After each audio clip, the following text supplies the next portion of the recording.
Salve, salve, querido e querido ouvinte, sejam todos e todas muito bem-vindos e bem-vindas a mais um episódio do Estrangeiro, o podcast de política internacional do Brasil de Fato, esse nosso encontro marcado, esse nosso espaço, nosso cafofo, para tratar dos principais fatos do noticiário internacional. Sempre, você já sabe, por isso que você está aqui, com a nossa pegada, com o nosso jeito, com a nossa visão popular do mundo. Eu sou Lucas Stanislau e tô aqui nunca sozinho, ao contrário, muito bem acompanhado. Aqui na bancada comigo, grande figura humana, um editor de Inter do BDF, Rodrigo Durão. Como é que você tá, Durão? Tá bem? Tudo bem, Lucas? Maravilha. Grande salve para você, para o nosso ouvinte, você que nos acompanha toda semana, quarta-feira, a partir das 11 horas da manhã. Ouvindo nas redes sociais do Brasil de Fato, YouTube, Facebook, no X, contando, além dos principais tocadores de áudio, né, como o Spotify, ao lado dos nossos correspondentes, o melhor time de cobertura internacional do Sul Global, com gente na China, na Venezuela, em Cuba e na Rússia, Lucas. Nossos galácticos, né, Durão? Nossos galácticos. Real Madrid tinha Zidane, tem mais Roberto Carlos e Ronaldo, nós temos Lorenzo, Gabo, Mauro e Serguei, né? Serguei, o quarteto mágico, quadrado mágico. Quadrado mágico, nossos galácticos, que estão aí em cantos estratégicos do planeta para tratar dos principais temas que interessam também para o Brasil, né, que está aí inserido nessa comunidade do Sul Global. Somos Sul Global, sim. Somos Sul Global, temos que fazer essa camiseta, Durão. Somos Sul Global. É. Lembrando também que a gente está ao vivo no YouTube do Brasil de Fato e na Rádio BDF, né, 98.9 FM. Então, manda a sua mensagem, seu comentário, sua crítica, sua pergunta, que a gente está sempre atento aqui a você, ouvinte, para você fazer o programa com a gente, interagir aqui com os nossos estrangeiros e provar que não há fronteiras entre nós e o estrangeiro é aqui, é lá fora e é em todo lugar. Durão, hoje a gente vai falar de uma... Dá pra falar que é uma efeméride, um aniversário aí de 100 dias do nosso amigo inimigo do norte, né? É um marco. É um marco. É um marco que, na verdade, é os 100 dias de Trump. Os 3 primeiros meses desse governo que vem abalando o mundo. Sempre se faz um balanço, se faz uma análise do que foram esses primeiros tempos, né? Que costumam ser lua de mel entre os eleitores e os governantes durante esse período, né? Se dá uma trégua, se dá um tempo para que esses governantes tenham um prazo para trabalhar. Mas esses 100 dias foram extremamente caóticos. Como disse o líder dos democratas, oposição dos Estados Unidos, os piores 100 dias da história dos Estados Unidos. Um período marcado pelo tarifaço, tarifas absurdas que colocaram a economia do mundo, pelo menos na ameaça, em caos. Promessas belicosas de reverter o direito internacional com a anexação de Groenlândia, Canal do Panamá, o Canadá, inclusive, um governo formado por bilionários, os donos das big techs, desmonte das estruturas tanto nacionais como internacionais, os órgãos em que os Estados Unidos também participam, financiam, tem um papel proeminente, isso diminuiu muito. E, além de tudo, o Trump, com toda essa arrogância apocalíptica, não conseguiu resultados que dizia que iria conseguir. Não baixou a inflação, não aumentou os empregos, não acabou com as guerras que disse que acabaria em 24 horas. Os preços aumentaram e a popularidade dele caiu. Caiu bastante. Nunca um presidente dos Estados Unidos teve uma popularidade tão baixa nesses primeiros 100 dias. Mas Lua de mel acabou bem rápido, então, né, Durão? Lua de fel. É o que tá aparecendo pra gente. Foi péssimo.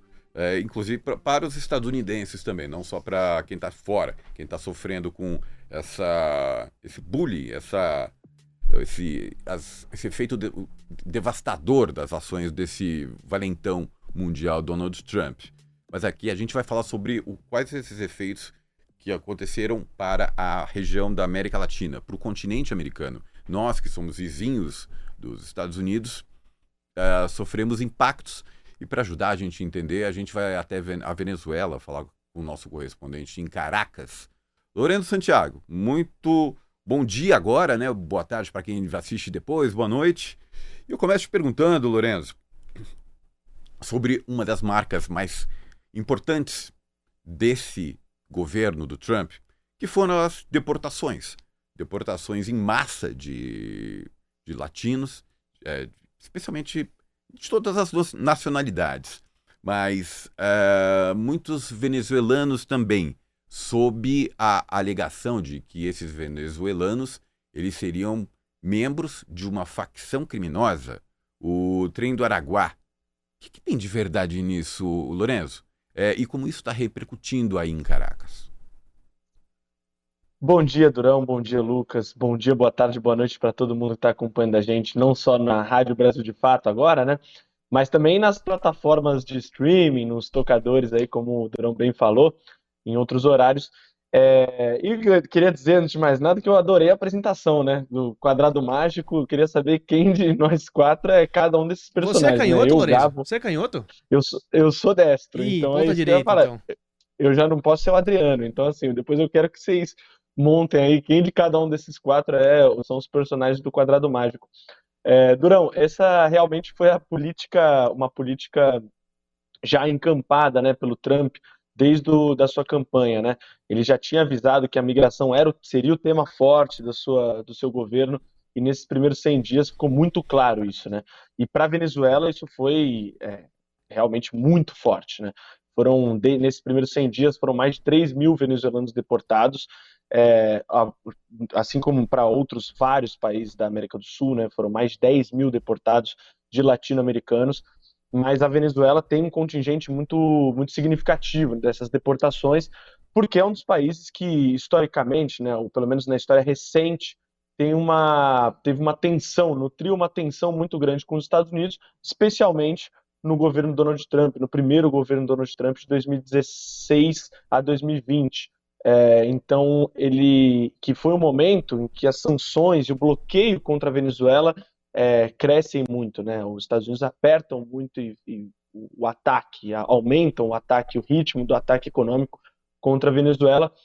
E nesses primeiros 100 dias do Trump, do segundo mandato do Trump, a tônica foi mais a questão migratória. Você falou bem, Durão, sobre essa questão do Trem de Aragua, né? Que é esse grupo criminoso venezuelano que já tem uma atuação internacional. O governo dos Estados Unidos ele usou duas frentes, né, para essas deportações. A primeira foi uma política de deportações, digamos, tradicional, né, ou seja, igual para todos os países, né, ou seja, todos os latino-americanos, todos os migrantes que estão vivendo nos Estados Unidos de maneira irregular, eles entraram nessa política de deportações, né. Só de venezuelanos são mais de 800 mil venezuelanos que estão nessa situação nos Estados Unidos, ou seja, de maneira irregular. Que não é a mesma coisa que dizer que estão de maneira ilegal, né? Irregular é só que não estão com a documentação de acordo com as leis americanas, né? Atualizadas as leis americanas, estadunidenses. Mas, então tem esse lado. Os primeiros 3 mil venezuelanos que foram deportados entraram muito nessa linha política, nessa linha da política de deportações dos imigrantes irregulares. Há um outro contingente que aí sim, de 252 venezuelanos, que são exclusivamente acusados de fazerem parte desse grupo Trem de Aragua. E aí eles foram enviados para El Salvador, né? Então eles estão num presídio de segurança máxima em El Salvador, que é o Secote, e estão lá desde março, do começo de março. E tem sido realmente, aí se tornou um problema diplomático muito grande entre a Venezuela e os Estados Unidos, porque os Estados Unidos não apresentaram nenhuma prova para que esses 252 venezuelanos fizessem parte desse grupo. E muitos dos familiares, que eu até conversei aqui na Venezuela, afirmam que esses venezuelanos que estão lá trabalhavam em diversos ramos, né, diferentes ramos nos Estados Unidos. Então, alguns trabalhavam com produção musical, outros trabalhavam em aplicativos de entrega. E tudo isso, então, levou a essa tensão muito grande que agora o governo Maduro está tentando resolver, né? Está tentando, pelas vias diplomáticas, trazer esses presos, né, de volta para a Venezuela. Então, tem todo esse contexto que está envolvido, né? De um início de uma relação que o Maduro e o governo do venezuelano tentou ter positiva com o governo Trump, em janeiro, logo depois. Desculpa. Pode continuar, Lourenço. Desculpa, Deu uma picotada no seu áudio, mas você estava concluindo. Não, no começo de fevereiro, a Casa Branca enviou um enviado especial, Richard Grenell, aqui para Caracas, para conversar com o Sim. Maduro, e teve então um início ali de uma coisa que os chavistas, né, que o governo chavista chamou de uma agenda zero, né, da restabelecimento de uma agenda zero com os Estados Unidos, ou seja, retomar uma agenda saudável, né, tirando as sanções do caminho, tirando esse bloqueio do caminho e reestabelecendo umas relações diplomáticas com o governo, com a Casa Branca. O que no final das contas não se concretizou, né? Ficou claro que os Estados Unidos acabou impondo uma agenda para a Venezuela que não teve nesse caso, cartas muito fortes para jogar com os Estados Unidos e acabou aceitando a política dos Estados Unidos. E aí dentro disso encampou também a coisa dos deportados, né? E chamou e disse que parte dessas deportações também fazem parte do plano Volta à Pátria, né, que já é um plano do governo venezuelano desde 2018 para o retorno de milhares de imigrantes que saíram da Venezuela nos últimos anos pela crise econômica. Justamente, a Venezuela foi um país que sofreu muito com essa onda migratória, né, de pessoas que deixaram o país, e o governo justamente tem essa política pública para, com recursos do Estado, bancar o retorno de venezuelanos que queiram, manifestam o desejo de voltar à Venezuela, né, que enfrentaram por diversos motivos dificuldades nos países de destino, que queiram voltar podem retornar. Mas acho que a situação agora com os Estados Unidos, além de todo o imbróglio diplomático e político que tem entre os países de anos, né, de crise diplomática já, o elemento de El Salvador aí me parece um elemento completamente novo, né, e causador de atrito, mais atrito ainda. A gente vai discutir muito a política do Nayib Bukele, né, o presidente salvadorenho, que está sofrendo diversas críticas também do ponto de vista humanitário sobre as suas ações. Mas, Durão, acho que a gente precisa terminar de escalar nosso time aqui, né, que ainda não está completamente escalado e completo, e hoje a gente vai ter uma estreia aqui no Estrangeiro. Assim, o Lourenço me deixou pensando, eu acho que se ele cortar a barba, ele fica com a cara do Kaká. Muito bem, mas quem vai vestir a camisa 10 hoje aqui? Temos novidade, né? É o nosso estreante comentarista aqui do Estrangeiro, professor, jornalista e professor da PUC São Paulo, José Arbex. Aqui eu dou as boas-vindas, professor. Um prazer revê-lo, uma satisfação enorme contar contigo aqui no nosso time de analistas, de comentaristas aqui do Estrangeiro. Seja bem-vindo ao programa. E já te faço já a primeira pergunta. Como já foi citado aqui, é considerado esses 100 dias do Trump, né? São considerados os piores 100 dias da história de um presidente dos Estados Unidos. O senhor concorda com essa afirmação? E tá pior para quem? Para os estadunidenses, para os latino-americanos, para o mundo todo? Seja bem-vindo ao Estrangeiro, Abex. Muito obrigado, eu agradeço o convite, participar do programa, é uma honra para mim, é um prazer encontrar o pessoal do BDF. Olha, é complicada essa afirmação sobre o fracasso do Trump, porque, na verdade, sim, do ponto de vista que já foi abordado aqui amplamente, um fracasso absoluto. Ele nunca, nenhum presidente dos Estados Unidos, pelo menos desde que se faz essa análise, teve índices tão baixos de popularidade nos primeiros 100 dias quanto o Trump. Um desastre absoluto desse ponto de vista. Mas esse ponto de vista não é o único. Por que o Trump está fazendo tudo isso?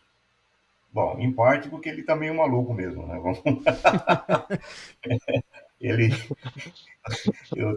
Outro dia ele deixou em polvorosa uma delegação do Japão, porque ele disse para os japoneses que não dá para fechar acordo com os japoneses, porque os japoneses ficam atirando bola de boliche nos carros dos Estados Unidos para testar a resistência da lataria do carro dos Estados Unidos, e que isso não se faz. Os japoneses ficaram olhando um para a cara do outro. Altos níveis de insanidade na política externa do Trump, né? Interna também. A história da água, que ele mudou a pressão para poder lavar o cabelo bem, né? Para lavar o cabelo, né? O cara, não, ele tá pancado, isso não é...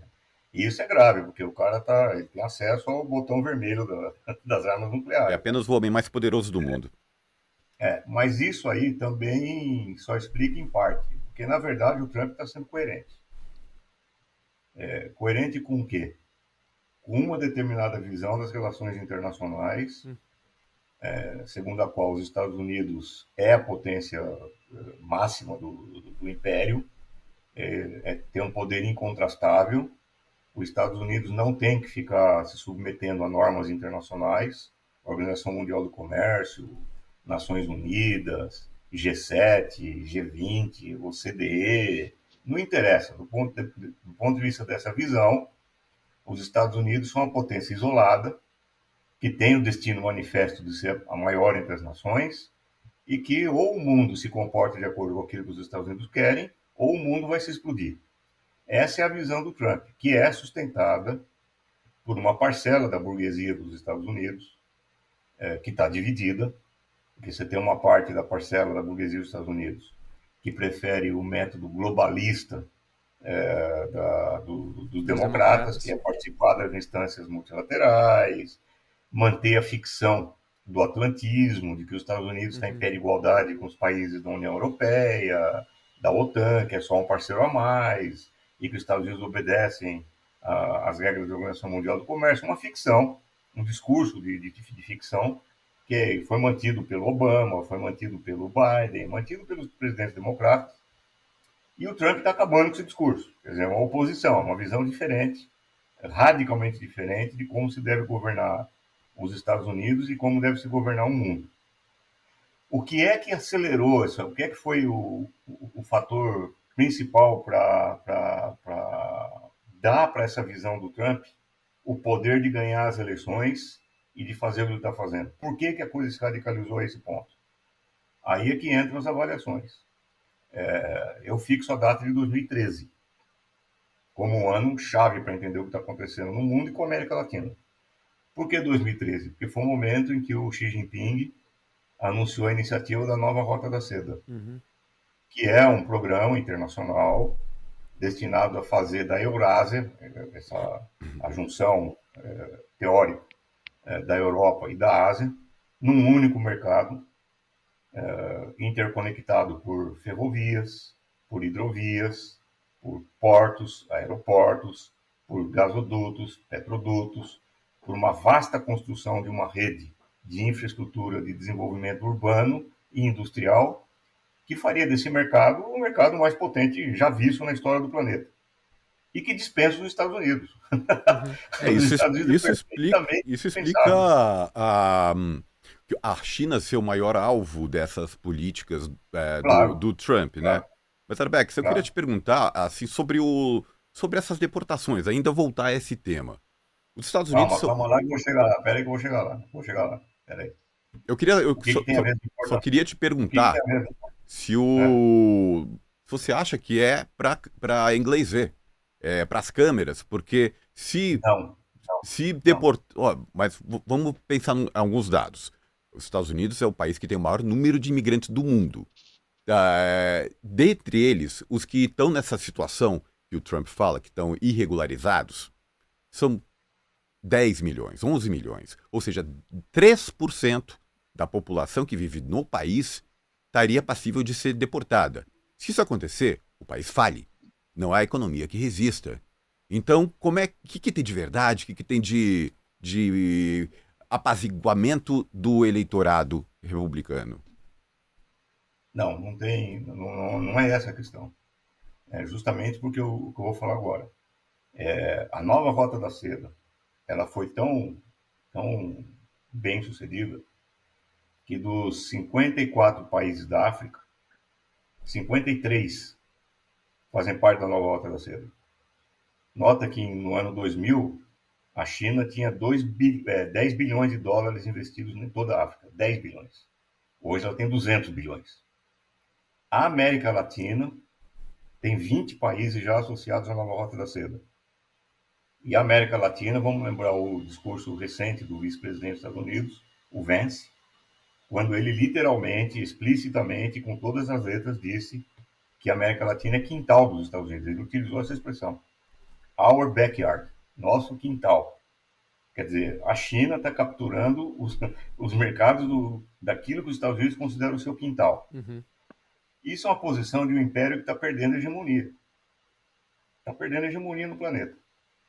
O Trump vem como reação a essa perda de hegemonia. Ele não pode suportar isso. Ele não pode tolerar isso. principalmente a partir do momento em que os países da nova Rota da Seda, e os BRICS em particular, declaram a sua intenção de dispensar o dólar como uma moeda referência. Quer dizer, o dólar deixa de ser moeda referência internacional e entra outras moedas. Tá tirando o sono de muita gente, né, Abex, esse plano, né? O Trump declarou já, e essa é uma das poucas coisas que eu concordo integralmente com ele, em que ele declarou que se o dólar deixar de ser a moeda internacional, isso equivale a perder uma guerra mundial. Ele declarou isso. E que ele não vai tolerar isso daí. E para os trabalhadores dos Estados Unidos, o discurso é esse. Olha bem, vocês estão desempregados, vocês estão com baixo salário, vocês estão nessa situação de penúria que vocês estão, vocês trabalhadores, porque a China está tomando os seus empregos. Porque as empresas dos Estados Unidos foram para outros países, gerar emprego em outros países por conta da política do Biden e dos democratas. Nós vamos acabar com isso. É por isso que os trabalhadores votaram em massa pro Trump. É o clássico arquétipo do inimigo externo, né, Abex? É o clássico arquétipo do inimigo externo que está roubando, né, o destino manifesto desse povo escolhido, né? Exatamente. E você acaba com esse roubo como? Trazendo de volta as empresas para os Estados Unidos. E você faz isso como? Impondo as tarifas. É essa a lógica do Trump. É claro que não interessa para o Trump, em absoluto, se essa lógica vai dar certo ou não. A questão não é essa. Eles sabem muito bem que mesmo que fosse possível trazer as indústrias de volta, o que não é possível, mas mesmo que fosse possível, demoraria anos para que essas indústrias recuperassem o poder de produção, recuperassem todo o esquema toda a estrutura de distribuição, enfim, remontassem a infraestrutura que foi desmontada durante os anos da globalização. Um novo New Deal. Um novo New Deal. O Trump sabe que isso não é possível, mas não interessa, não é essa a questão. A questão é o que ele vai dizer para o povo, para os trabalhadores que votaram nele. O que aconteceu aqui com a política de tarifas, ela está dando evidências de que esse processo está indo para o buraco. E com isso, o Trump está numa arapuca, porque eu não sei se vocês viram, mas ele declarou ontem que a Amazon, o Jeff Bezos, que foi um dos caras que apoiaram o Trump, que estavam lá na posse do Trump, hoje ele está dizendo que a Amazon é inimiga dele, Sim. Trump é inimiga do governo dele, Sim. porque a Amazon já falou que vai esclarecer na hora dos preços, o consumidor vai encontrar na Amazon, vai esclarecer qual é a fração devida ao aumento das tarifas. Ou seja, a Amazon está cobrando mais caro por esse par de sapato que você está comprando, Sim. porque a tarifa é de tanto. Sim. E isso para o Trump é o terror, porque isso daí é o que vai contra toda a política dele, toda a retórica dele de melhorar a vida dos trabalhadores. Sim. Agora... E a deportação, a ameaça de deportação faz parte desse processo. Não interessa para o Trump se isso vai dar certo ou não. A questão não é se vai dar certo ou não. A questão não é se ele vai conseguir deportar 11 milhões ou não.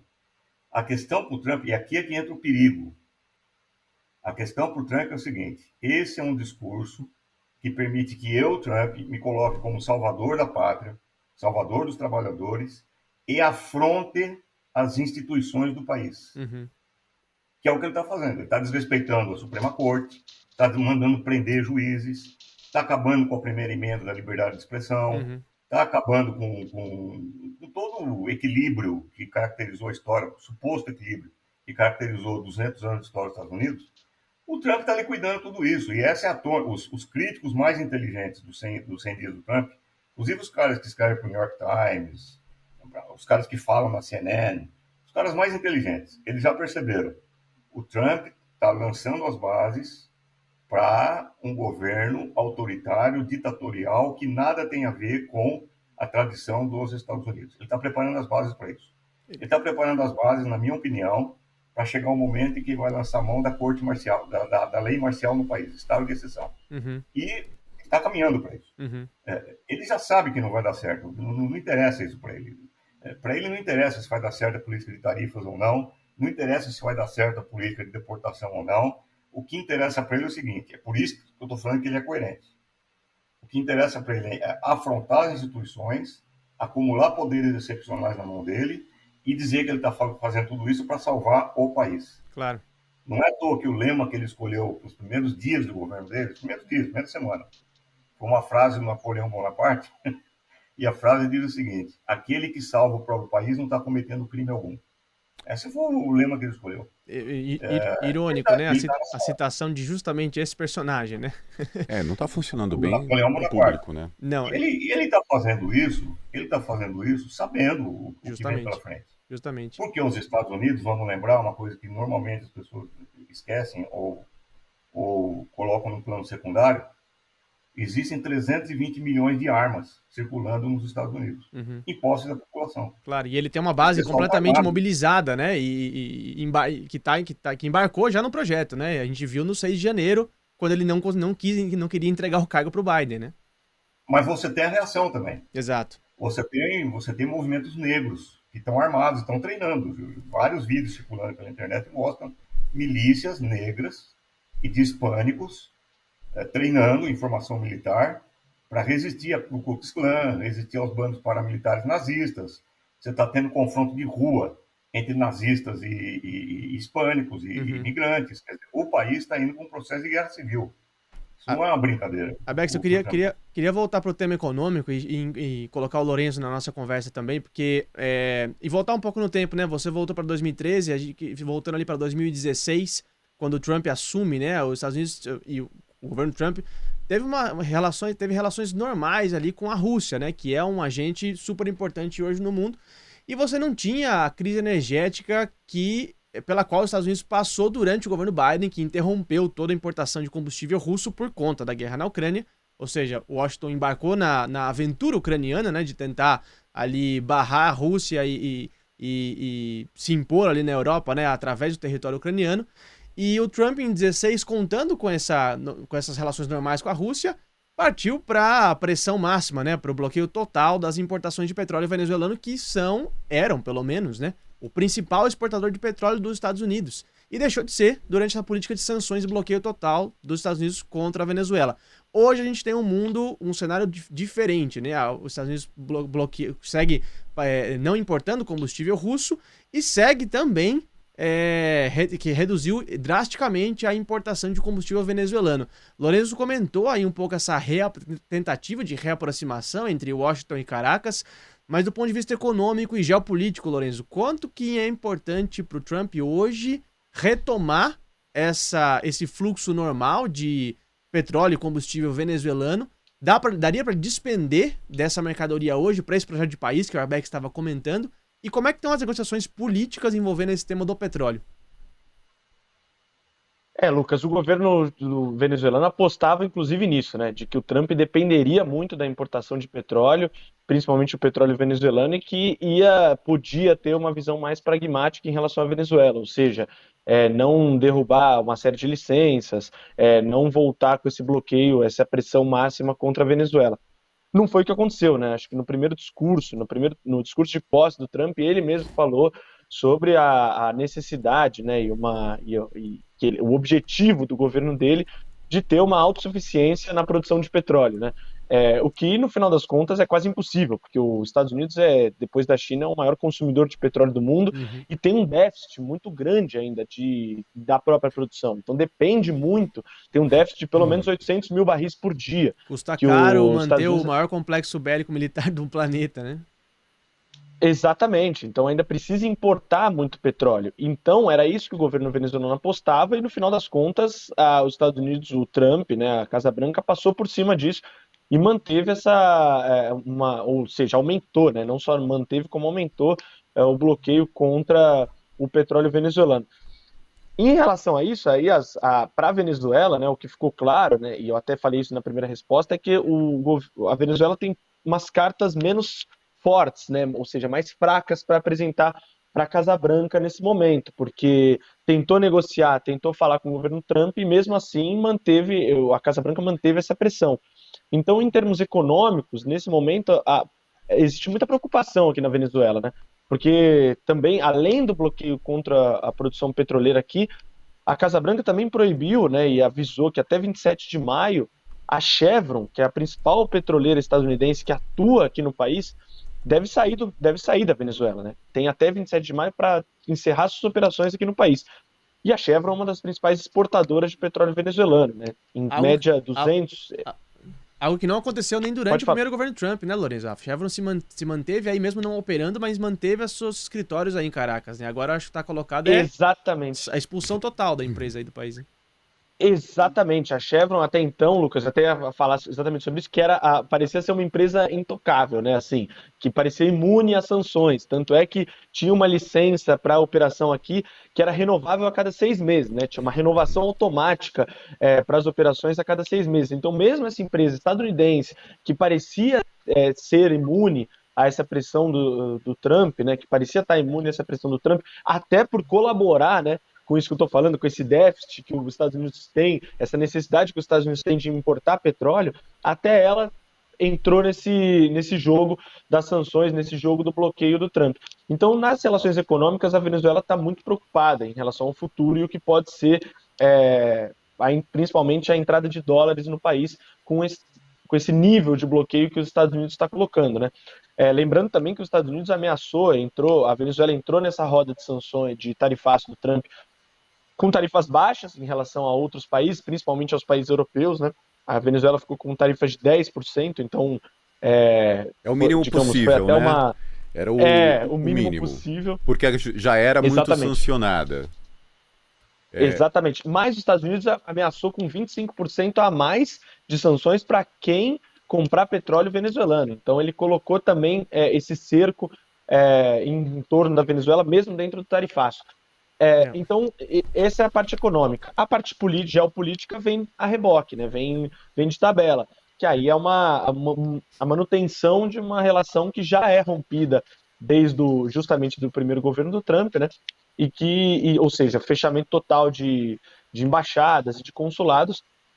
E essa é a expectativa de se manter, né? A Venezuela é só um dos agentes atacados pelo Trump em toda a América Latina, né? Sim, a gente tem que lembrar que tem o Marco Rubio também, né? Na chefia da secretário de Estado, o chanceler do Trump, que é uma pessoa que já manifestou vontade de acabar com o regime aí em Caracas, em Cuba também. E eles estão só começando. Difícil encontrar alguém que odeie mais o governo cubano do que Marco Rubio no planeta Terra. Marco Rubio, ele é de família, né, de cubanos, Sim. Esses reaças que moram em Miami. Exato. Ali e tal. Mas, Durão, eu me lembro que no dia seguinte da imposição dessas novas tarifas do Trump, me chamou a atenção uma declaração do presidente Maduro, algo muito engraçado. Engraçado assim, se não fosse trágico, né? Maduro virou e falou assim, agora o mundo todo sabe como é que a Venezuela se sente né? e tá passando, né? Pois mesmo que tenha sido só uma bravata, um medo, das tarifas não tenham sido colocadas em prática, o mundo tá vendo um panorama diferente, né? Lucas, eu acho que tá na hora daquele nosso recadinho. Aquela pausa rápida, né? Você que assiste a gente, você que vai passar uns dias em maio aqui em São Paulo, é um convite especial, um convite bem legal. É a feirinha do MST, a Feirinha Nacional da Reforma Agrária. Dá pra dizer que já é tradicional a feira do MST, né? Maravilhosa. E é uma delícia. Exato. Acontece no Parque da Água Branca, em São Paulo, aqui na Zona Oeste, na região da Barra Funda, entre 8, 9 e 10 de maio. Você vai conhecer um pouco mais da culinária típica de várias regiões do Brasil, pratos típicos, orgânicos, saudáveis, gostosos, a preços baratos, ouve música, palestras, uma série de agendas que vão acontecer entre 8, 9, 10 e 11 de maio. Quinta, sexta, sábado e domingo. Então, se você trabalha quinta e sexta, não tem desculpa pra não ir no sábado e no domingo, curtir o fim de semana. Até 8 horas da noite. Até 8 da noite, gente. O rolê tá marcado. É o melhor rolê em São Paulo que você pode achar, é isso aí. E você acha mais informações no Instagram, que é @FeiraMST. Não perca isso, é legal pra caramba. O Brasil de fato vai estar lá. E o Rodrigo, você pode ir lá e encontrar Rodrigo Durão, pedir um autógrafo pra ele, inclusive tirar uma Lucas foto, uma selfie. Também. Estaremos lá, então, se você é ouvinte assíduo aqui do estrangeiro e quer trocar uma ideia com a gente vai estar lá na feira da MST, então te esperamos lá. Pois é. Professor Arbex, eu tenho uma perguntinha pra você. Entre os governos latino-americanos, qual que é o maior puxa-saco do Trump atualmente? É o Milei? É o Bukele? É algum outro? Nossa, quem é? Essa questão é difícil. Né? É uma competição, né? Para ver quem puxa mais o saco, quem se humilha mais. A gente viu coisas horrorosas. O Panamá cedendo uma prisão de segurança máxima, sem direitos humanos, alugando para receber deportados, prisioneiros feitos pelos Estados Unidos. Dá para descer mais em termos de dignidade ou falta dela? Olha, eu acho que o essencial aí, o pano de fundo para responder essa questão, é a característica do governo Trump, que é um governo que não está interessado em negociações, não está interessado em acordos, não está interessado em nenhuma espécie de contrato. O governo Trump não está interessado nisso. Ele é um governo que declara publicamente, explicitamente, como fez o J.D. Vance, o vice-presidente, que a América Latina é nosso quintal. É essa a visão que os caras têm. Quando começou o massacre em Gaza, eu falei em vários programas que eu participei, inclusive aqui no Brasil de Fato, um deles, eu falei que Gaza não é a exceção. Gaza é a maneira pela qual o imperialismo vai cada vez mais operar no mundo. O imperialismo vai ver que ele tem interesse em uma determinada região, uma determinada reserva mineral, na determinada área, por qualquer motivo que seja, ele vai lá e vai tomar. Vai tomar, vai tentar tomar, né?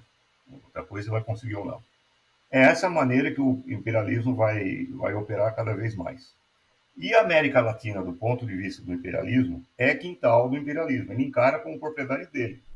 Nesse sentido, por exemplo, o Milei, quando ele permite a instalação de bases militares na Patagônia, e quando ele aparece o tempo todo ao lado do Musk, numa região em que a Argentina, a Patagônia, a Terra do Fogo, lá existe 25% do lítio do mundo, que é um material extremamente importante para as indústrias do Elon Musk. O Milei está entregando o lítio da Argentina para o Musk. Quer dizer, isso daí é uma concessão abominável, uma concessão absurdamente deplorável, em que o Milei é um agente do governo dos Estados Unidos na Argentina. Na questão da Venezuela, eu chamo a atenção para o seguinte: está em pauta, hoje, a possibilidade de uma guerra com o Irã. Se essa guerra acontecer, e o Netanyahu está fazendo de tudo para envolver os Estados Unidos nessa guerra, vai ser um cataclismo mundial. Por quê? Porque o Irã é o Irã controla o comércio pelo Golfo Pérsico, por onde passa 30% do comércio de petróleo do mundo, e se uma guerra paralisar esse comércio, pode botar que o preço do barril do petróleo vai para $200, $300, hoje está em $60. A economia mundial vai para o quiabo. Quem é que pode substituir o suprimento de petróleo do Irã para os Estados Unidos? Venezuela. Então, não foi por acaso que eles tentaram o golpe contra o Maduro. Não foi por acaso. Quer dizer, o petróleo da Venezuela continua sendo a cereja do bolo do imperialismo. O imperialismo tem que tomar posse do petróleo da Venezuela. São as maiores reservas de petróleo certificadas do planeta, né, Bex? Não é... Do mundo, do planeta. Então, o imperialismo não vai sossegar. Ele não vai... E como eu disse, Gaza é o modelo. Gaza não é a exceção. Se o imperialismo chegar numa situação em que ele acha que ele tem que mobilizar tropas para tomar o petróleo da Venezuela, ele vai fazer isso, meu amigo. Agora, se ele vai conseguir ou não é outra história. Seria um próximo Vietnã, né? Pareceria. A gente bateu na porta em 2019, 2020, né? A gente teve tentativas de invasão com mercenários na Venezuela, a gente bateu na porta. Ali, né? O exército da Venezuela são 300 mil homens, né? Alguma coisa assim. Sim, não é Gaza. Que você tem, e muito bem treinados, né? Muito bem mobilizados. Você tem 40 mil heróicos palestinos, mas caras vivendo em túneis, em condições subhumanas, e estão peitando e estão derrotando as forças combinadas dos Estados Unidos, Israel, Grã-Bretanha e França. Os caras estão sendo derrotados em Gaza. A Venezuela é uma outra coisa. Mas o imperialismo, eu disse, o imperialismo está perdendo a hegemonia dele no mundo. Se ele achar que ele precisa tomar uma atitude militar mais drástica para tomar o petróleo em Gaza, na Venezuela, ele vai fazer isso. Um governo que diz que vai anexar o Canal do Panamá, que vai anexar o Canadá, que vai anexar a Groenlândia, é um governo que não tem limites. Nós precisamos entender isso daí. A era das conversações, dos contratos e dos acordos acabou do Arbex, ponto de vista dos Estados Unidos. quem bota limite nos Estados Unidos? Existe força dentro do país, uma Suprema Corte, um outro político? É o Batman? É o Capitão América? É a União Europeia? Quem que vai fazer alguma coisa? É a China? Não, Capitão Planeta, lembra do Capitão Planeta? Não. Eu acho que o que pode limitar o Trump seriamente hoje, além, claro, de uma guerra com a China, seria a China, mas além de descartando a hipótese de uma guerra aberta com a China, descartando essa hipótese, que aí seria uma catástrofe inimaginável, mas hoje quem pode limitar os poderes do Trump dos Estados Unidos é o povo dos Estados Unidos. Isso está acontecendo. Olha, isso está acontecendo. No último fim de semana, é que a mídia para variar, a mídia é risível. No último fim de semana, se você somar todas as manifestações de rua que aconteceram nos Estados Unidos, dá mais de 5 milhões de pessoas. 5 milhões de pessoas indo para as ruas nos 50 estados. Nos As Estados pesquisas Unidos, mostram que eles estão com medo. O americano médio, o estadunidense médio está com medo do que está acontecendo, do seu Claro. próprio governante. Claro, a gente pega aquilo que eles chamam lá de town hall, né? Que é o parlamentar que reúne a base dele no estado dele, lá na cidade dele, e faz reunião. Os republicanos não estão conseguindo fazer reunião. A base dos republicanos estão indo para as reuniões e estão descendo o cacete, não estão deixando os deputados falarem, não estão deixando os senadores falarem. Sabe aquela coisa que aconteceu na Argentina, lá em 2000, que se vaiam todos, e que Sim. aparecia um político na frente, os caras estavam chutando os caras? Está A acontecendo Argentina isso nos teve Estados 5 Unidos. presidentes em 4 horas. Como é que foi um recorde? O negócio assim, o Trump está sendo obrigado a contar uma mentira atrás da outra. Outro dia ele falou que fechou 200 acordos tarifários. 200 acordos. Primeiro que não tem 200 países no mundo. Tem 193. Sim, sim.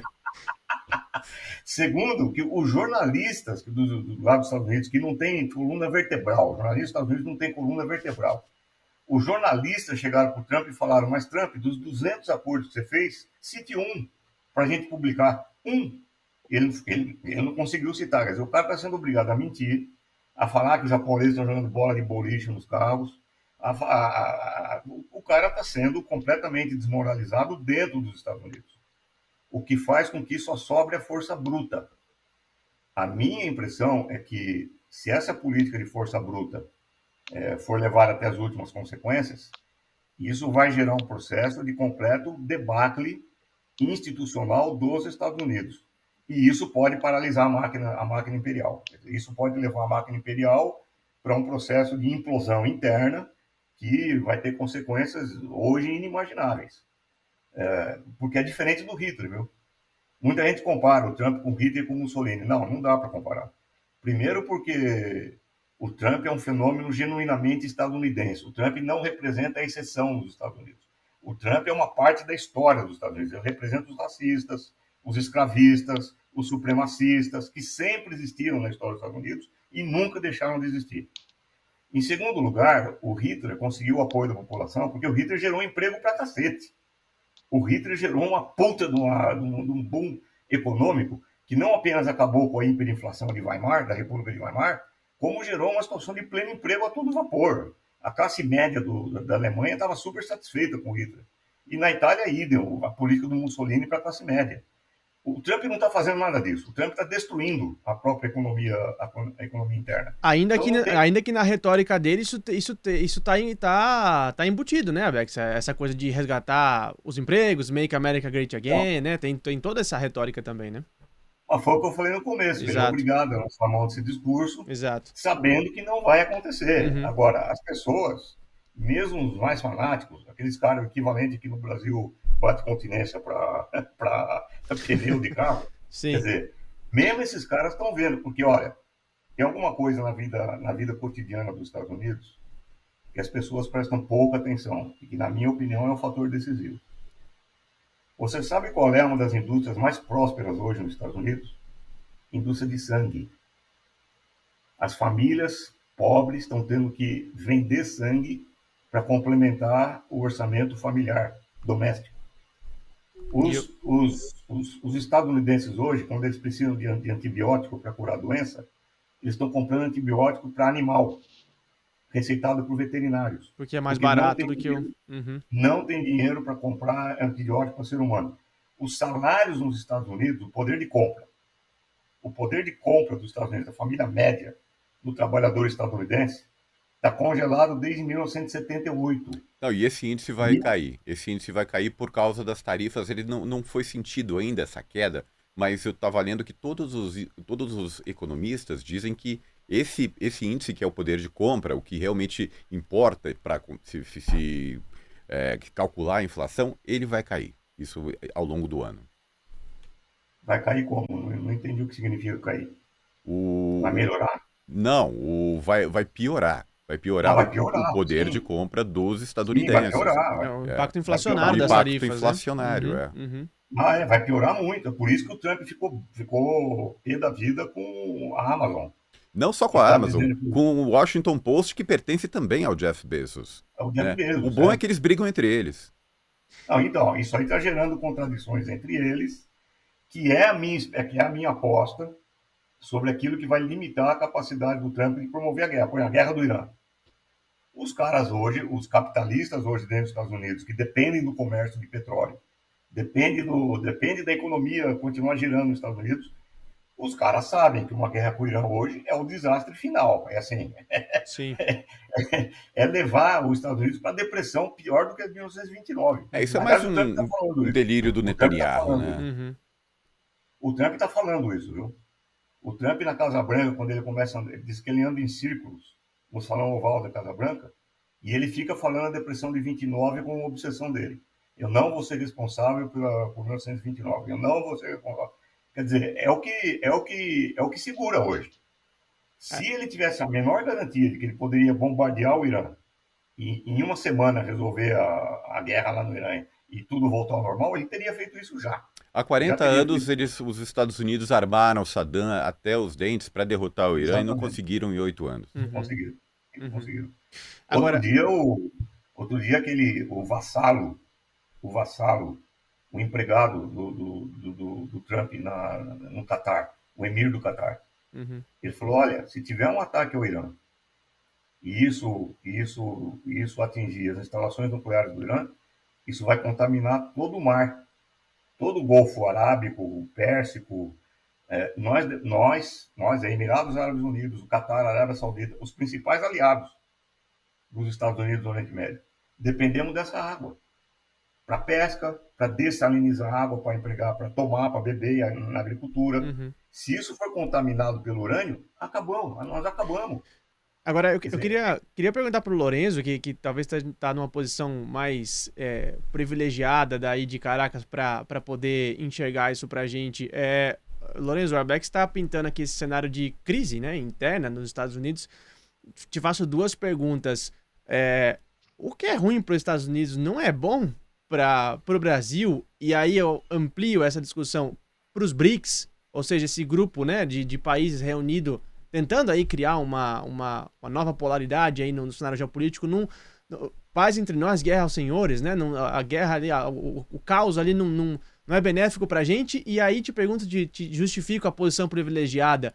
O que tá faltando pra Venezuela entrar de fato nos BRICS, né? Que teve aí um imbróglio e a Venezuela não conseguiu ingressar no bloco. O que é que tá faltando? Você tem informações pra gente sobre isso? Tá faltando o Lula. Lucas. Lucas, exatamente. Acho que essa abre, como a gente até já tinha conversado antes, abre uma janela de possibilidades também para os países do sul global em geral, né? Como o Arbex bem citou e o Durão também mencionou, a tendência, por exemplo, existe essa possibilidade de haver um aumento inflacionário nos Estados Unidos, né? Ter esse repique inflacionário por conta dessas tarifas, né, de ser repassado esse preço, né, o aumento do preço de importação desses produtos para o consumidor, né. A gente ainda não teve o resultado da inflação de abril, né, mas pode ser que já seja algo visto já em abril nos Estados Unidos, o que abre, como, né, eu tinha falado, uma janela de possibilidades para os países do sul global. Não só por isso, mas também por também esse reposicionamento de indústrias, né, porque essa política é uma política volátil, né? No meu modo de ver, é uma política que não é de Estado, é uma política de governo do Trump. Então, o que leva uma indústria, né, uma grande empresa, a olhar e falar, bom, eu vou para os Estados Unidos já porque eu estou sendo forçado já que eu não vou ter as tarifas se eu produzir nos Estados Unidos. Mas isso em 2 anos, 3 anos, isso pode acabar, né? Se o Trump sair do governo, né, deixa o governo na próxima gestão, essa política pode muito bem acabar, e aí não compensou, né, para uma indústria mudar toda a sua planta para os Estados Unidos. Então, o que pode acontecer é esse reposicionamento de uma série de plantas industriais mesmo entre países do sul global, né? Então, compensa mais estar na China, compensa mais ir para o México, que já é um país que acabou também não tendo, não sofrendo as tarifas do Trump, e aí acho um posicionamento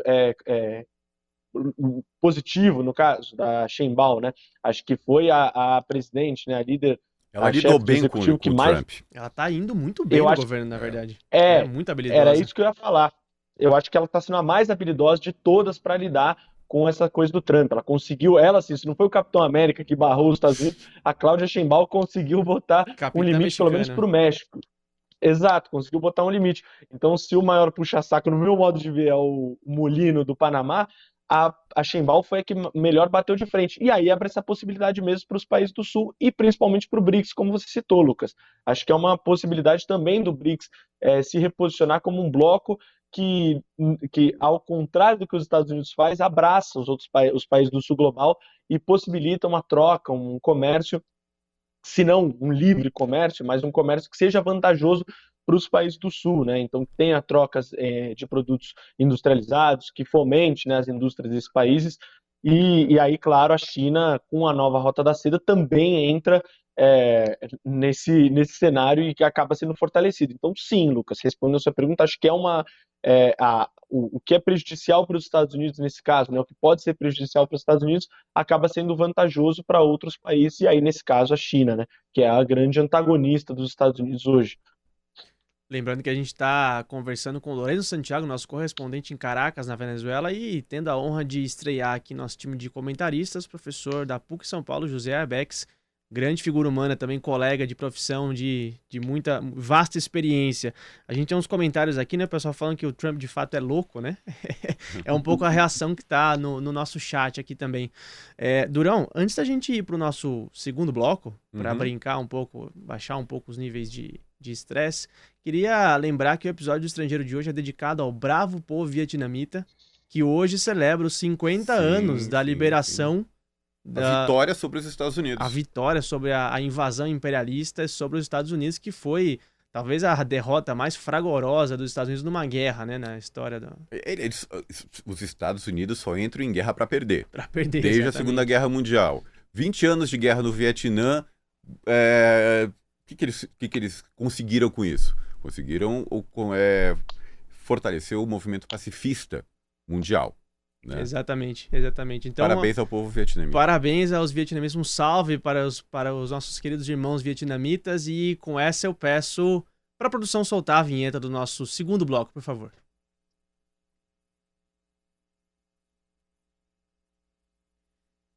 We don't need no education.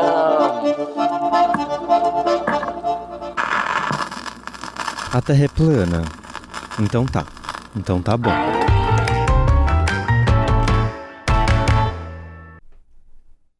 Você sabe, Durão, que o Estrangeiro não tem só um compromisso de levar para o ouvinte as melhores informações do noticiário internacional com uma visão popular do mundo, mas também tem um compromisso com os níveis de serotonina do ouvinte. Então, para baixar um pouco aqui as tensões mundiais e tentar dar uma risada e tirar um sarro aí com os figurões da direita e da extrema-direita mundial, a gente traz aqui no nosso segundo bloco o quadro Terra Plana, que é uma gincana saudável, amistosa aqui entre nós, onde cada um de nós vai trazer aqui a notícia mais bizarra que saiu no noticiário internacional, e quem vai escolher quem merece o troféu, quem merece aí a coroa Terra Plana, vai ser o nosso comentarista hoje, o nosso estreante aqui, José Arbex. Professor, contamos aí com seu bom julgamento.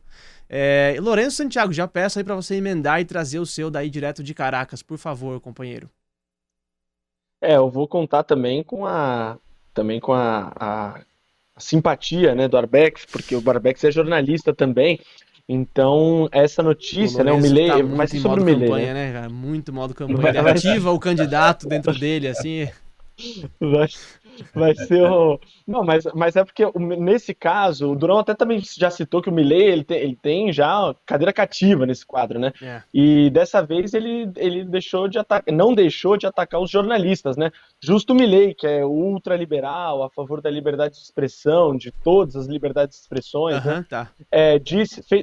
Exatamente, fez uma publicação no Twitter, né, no X, falando que as pessoas não odeiam suficientemente os jornalistas, né? Opa. Então ele que tem lidado com muita crítica dos jornalistas argentinos, né, do mundo todo, mas alguns veículos argentinos, conta com a simpatia também dos grandes jornalões argentinos, principalmente o La Nación, mas ele decidiu fazer uma publicação no X, então, falando que as pessoas não odeiam suficientemente os jornalistas e que falta entender por que eles mentem tanto, né? E essa série de bobagens que o Milei falou. Então, para mim, parece algo bem terraplanista da parte dele, já que ele prega tanto a liberdade de expressão, né? Atacar os jornalistas assim, de maneira tão pesada, me pareceu contraditório. A gente tava vendo aí na tela, né? Pra quem tá só escutando, a gente tava vendo na tela um print do tweet do Milei e me veio algo na cabeça. Pedir pra algum editor de imagem aí tirar o D da palavra perdão, porque aí na mensagem inteira vai aparecer assim: o que vocês acham de pedir Peron? Por que vocês não pedem Peron? Então, por favor, memes né? de plantão, por favor, façam isso. Retirem o D do tweet do Milei pra gente dar mais risada ainda e ver ele pedindo Peron. Rodrigo Durão, o que você trouxe pra gente? Memes. Eu trouxe memes, porque quando tudo está perdido, sempre existe uma guerra de memes para alegrar a nossa vida. Muito né? bom. 2016 teve contra a Argentina, 2016 teve o golpe do Temer, teve a eleição do Trump, e 2025 outra guerra entre Brasil e Portugal. Vixe, essa deu o que falar, né? histórica, hein? A Guiana brasileira, Portugal. Isso tudo começou porque o Barcelona, o time de futebol feminino, contratou uma jogadora portuguesa e colocou no Instagram: fala galera, bem brasileiro.